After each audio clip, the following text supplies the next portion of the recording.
Patay! Hoy! Patay yung... Uy! Ah! Hala! So, update lang sa isa sa mga alaga naming pusa.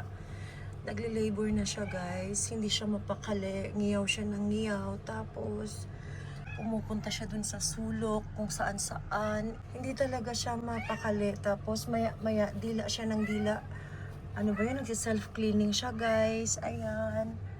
Oh, tapos, ito pa. Parang may ano siya doon. Blood or water na brownish. So, baka ito na nga yun na sign na manganganak na siya. So, ang ginawa ko, kinuha ko yung lumang, yung tulugan ni Smudge. Nilipat ko dyan, nilagyan ko siya ng sapin para at least alam niya na dyan siya manganganak.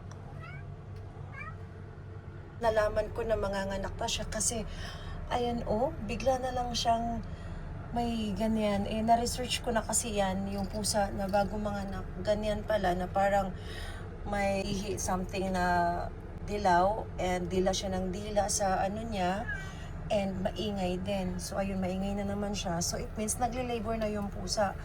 Nangiyaw na siya ng iyaw, guys. Puntahan natin. Oh, ng baby. Oh, diyan ka ng baby. Oy. Oh, diyan ka ng baby, ha? Oh, shush. Diyan lang yung baby, ha? Kawawa man yung baby. Snowy. Shush. Shush, shush, shush. Diyan ka lang, ha? Snowy. Kawawa man yung baby na yan. Nagpe-pray ko na buhay yung mga anak mo lahat at makasurvive ka, baby, ha? Mama is here for you. Wala. Okay. So, hindi pa rin siya maano, guys. Mga nasa 30 minutes na. Nagle-labor pa rin ang aming Mingming. Kawawa naman yan. So, yun na nga, guys. Yung pangalawang baby niya ay buhay. Yung una niyang baby kasi patay. Kawawa naman yan. So, ito yung ngayon ang buhay. Agoy. Ang cute, uy. Ay, dinidilaan niya na, buhay, dila-dila na yan ng kuan. Yun na nga, guys.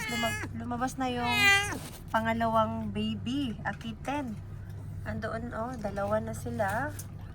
Ayan, dalawa na. Tapos, manganganak. Meron pa yata, malaki pa yung tiyan. Kasi as per research ko, 4 to 6 ang first timer na mother cat manganak. So, for sure, 4 to. Yung una, patay. Itong dalawa, buhay.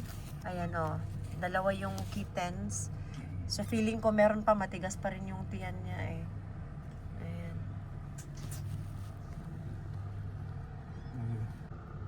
So, ayan na yung pangatlo, guys.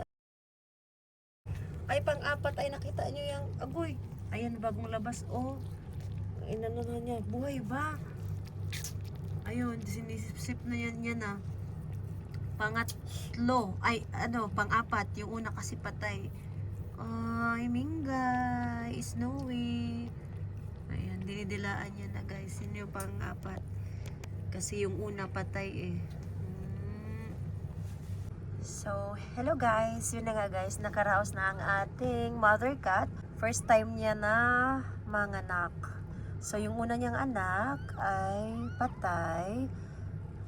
Ang ganda ng kulay nun, eh. Ang pangalan ng pusang ito si Snowy. First time niya manganak, guys. Oy, wawawa man yung baby. Ayun, nagpapalambing siya. So, ayun yung anak niya. 3 lahat yung kittens. Kailangan niya kasi ng din, comfort sa tao. Tapos yung anak niya, andun yung mga baby niya, kittens niya, Ayun, hello. Ayun ang mga kittens niya, Ayun, 3 lahat yan.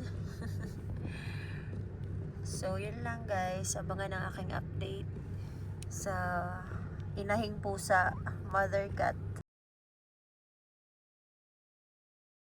Natatabunan kasi yung mo, Ayan, yung niya, So, yun lang, guys. Snowy. Ayun, nagdedede na yung mga anak niya. Ano yung Nagdidi na sila. Nagdede na yung mga anak. Ay sa nagganti sila. So, mga anak pa to, hindi na. Dili na magpadidi na ganina. Ay na. Nagdede na. Okay guys. So, tatlo ang buhay, isa patay. Ang ganda ng kulay nun kasi tricolor. So, ganito pala. First time ko masaksihan na pusang nanganganak. First time din ito ng mga anak, si Snowy. So, okay guys. Napagod ang mother cat. Okay.